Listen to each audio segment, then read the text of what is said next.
Have you or someone you know said, I think I need more cardio? Well, if that's the case, today's workout's for you. Hi, my name is Earl, and today here at E3 Strength, I'm going to show you guys several exercises that you can do back to back to get great results. We're going to be doing some cardiovascular movements at a cardiovascular pace with some different leg motions to really get your guys' heart rate up and burn some calories. Let's go ahead and get started with a warm-up. We're going to be doing a double kneeling hip mobility. So if you start with both knees down, you're going to flex your tush. Automatically you feel your quads because your tight hip flexors are now pulling up on the quads. Once you've done that for about 5 seconds, you're going to pop one foot out, you're going to feel a hamstring stretch. From there, we're going to start loosening up your thoracic spine by twisting left and right, also getting a little bit of blood flow to your shoulders by doing that isometric hold on the up. You'll do that on both sides. Once you're done, you're ready to start working out. Your first exercise is going to be a pop lunge. It's a combination of a pop squat and a lunge. So first, let's talk about each one. So a lunge or a split squat looks like this. You'll be going in reverse or forward. That's your motion. Now a pop squat is where you're going down on the out, touching on the in. We're going to try to do that alternating from a lunge into a pop squat. Here's what it should look like. You're going to be starting a split squat stance, come together, out, back, out, back. So if I'm doing my left leg forward and my right leg back, then I'm going to be doing that on the first round. In the second round, we're going to switch. So the other side, starting with my right leg forward, pop together, out, and down. So the reason that we did that hip mobility is to really get you prepared for how much you're going to be moving your hips in that motion.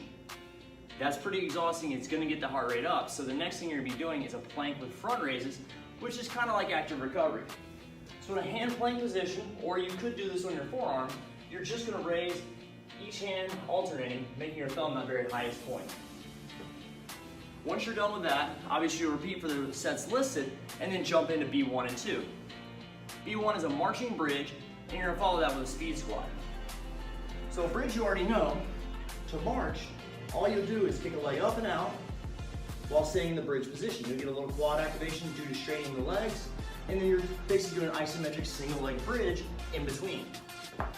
Once you're done with that, you're going to go to the bottom of your squat, and this is the speed squat. So from this position, in the last quarter of your range of motion, up and down, basically just pulsing. And you want to do this as fast as possible again for the time listed. So your first 2 sets were leg moves. They got your heart rate up, and they were pretty effective. Now we're going to get into that cardiovascular style of training that we've mentioned in the opening. So it's going to be 3 different moves that you're going to do back to back, and it's really going to bring the heart rate up. So be prepared. The first thing is an invisible jump rope. So just like you do jumping rope, you're going to pretend like you have one there. You can do whatever you want with your feet. If you want to stagger back and forth, you can. Keep it parallel, in and out, whatever works, hopping as you swing the arms. If you remember jump rope when you're younger, you're going to remember that might actually burn your shoulders a little bit. So you're getting a lot of different muscle activation while really getting the heart rate up. You're going to go from there into a plank jack. So again, you can do this on the hands or the elbows, preferably on the hands, keeping your core as tight as you can, your hips as level as you can, while you do the equivalent of the downstairs version of a jumping jack in a plank. The last thing you have is fast hands. It's real easy and really effective on the heart rate. Be sure to breathe. You're going to get a fighting stance. It could be a parallel stance, whatever really works for you. And then from that position, do that for the time listed, repeat for the sets listed, and then that wraps up all of the exercises that we have, except for the finisher. Your finisher today is going to be a walking lunge. Easy, right? Well, let's get started. I'll tell you more about it. A walking lunge simply means you're going to go with a forward lunge, stride through without stopping in the middle, into your next lunge. Now we're going to ask you to do 50 per side. Is that crazy? Well, it is a lot. In fact, it's a 1/16 of a mile if your average stride length is 3 feet.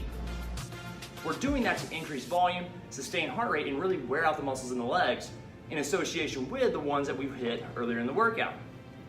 We also feel like it's a cool accomplishment to do a 1/16 of a mile. If you feel like that's easy, jump it up. Double that to 100, you'll get to an 1/8. 200, you're at a quarter. 400, you're at a half. So that would make up your workout. It's that easy. We hope you enjoy it. If you have, please give us a like, a comment, or a share. Thanks so much for watching. If you haven't already, click this button right here to subscribe. And be sure to check out more videos like this here or here. Thanks.